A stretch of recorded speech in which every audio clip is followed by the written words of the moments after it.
gravity free space, a man of mass m standing at height h above the floor throws a ball of mass m straight down with a speed u.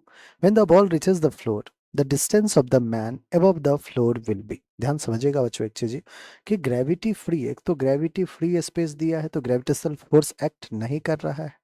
अब जो man है वो ground से H height पे, let's say ये ground है, यहाँ से एच हाइट ऊपर जो है वो मैन है। ठीक है, ग्रेविटी तो है ही नहीं कि जो उसको नीचे की तरफ खींच के ले आए, है ना, वो नहीं है। तो यहाँ पे जो है अभी फिलहाल मैन जो है स्टैंडिंग है, रेस्ट पे है, H height above the ground. ठीक है, एच हाइट एबव है। अब ध्यान समझिएगा बच्चों, अब इसने किया क्या, इसका मास मैन का एम, इसने एक स्मॉल एम मास का बॉल को थ्रो किया है स्ट्रेट डाउन, यहां से इसने स्ट्रेट डाउन थ्रो किया है, जो कि ग्राउंड पे कह रहा है कि पहुंच जाएगा। When the ball reaches the floor, distance of man above the floor will. अब बच्चों यू वेलोसिटी आपने इस बॉल को दिया है, तो अगर मैं बात करूं कि इनिशियल मोमेंटम की, मोमेंटम कंजर्व रहेगा क्योंकि नेट फोर्स जो है बच्चों, अगर आप ध्यान से देखें वर्टिकल डायरेक्शन में तो कोई भी नेट फोर्स है नहीं, और नेट एक्सटर्नल फोर्स नहीं है, तो हम मोमेंटम कंजर्व कर सकते हैं।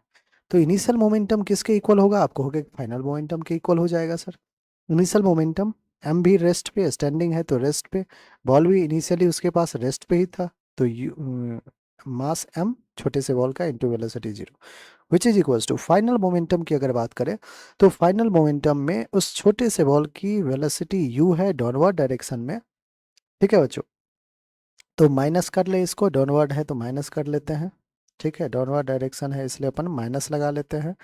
प्लस का जो मैन है उसका मास एम, हमें वेलोसिटी नहीं पता तो हम वी ले लेते हैं, और पॉजिटिव लिया हूं दैट मीन्स अपवर्ड डायरेक्शन। आई कहानी समझ में, इनिशियल मोमेंटम फाइनल मोमेंटम का हर एक टर्म जो है आपको समझ में आ गया है।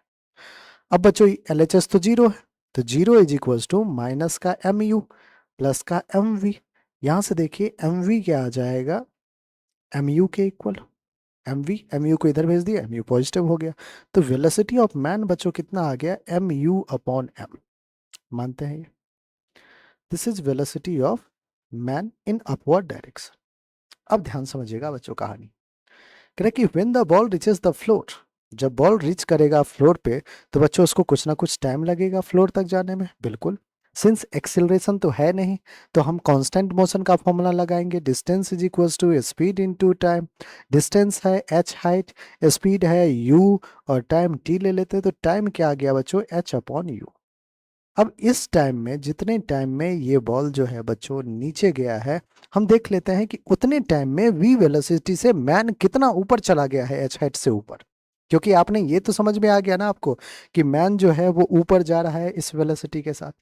तो टी टाइम में, टी टाइम क्यों ले रहे हैं, क्योंकि तब बॉल पहुंचा है ग्राउंड पे, तो वो उस वही कहानी कह रहा है कि when the ball reaches the floor, तो जब टी टाइम में बॉल फ्लोर पे पहुंच गया है बच्चों, तो हमें ये देखना है कि आखिर कितना डी डैश वो डिस्टेंस, या फिर वाई डैश आप कुछ भी ले लीजिए, वाई डैश वो डिस्टेंस है जो मैन ऊपर की तरफ जा रहा है। एच हाइट ऊपर, एच हाइट पे तो वो पहले से है ग्राउंड से, उससे ऊपर कितना जाएगा, तो आपको हो गया distance is equal to speed of man that is M U upon M into time, time क्या है एच अपॉन यू, यू ने यू को कैंसिल कर दिया, तो M H upon capital M.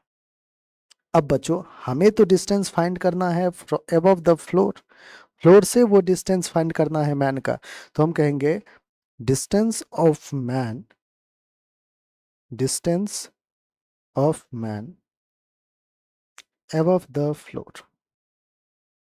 तो आप कहोगे कि सर कोई दिक्कत नहीं है, एच हाइट पे था ही, उसमें प्लस का वाई डैश कर लीजिए। एच प्लस वाई डैश कितना है बच्चों, M H upon capital M, यही है। क्या एच को कॉमन ले ले तो one plus small m by capital M आ जाएगा, ये रहा distance, H into one plus small m by capital M, जो कि ऑप्शन ए है। आई होप बच्चों हर एक स्टेप आपको अच्छे समझ में आ गया हो।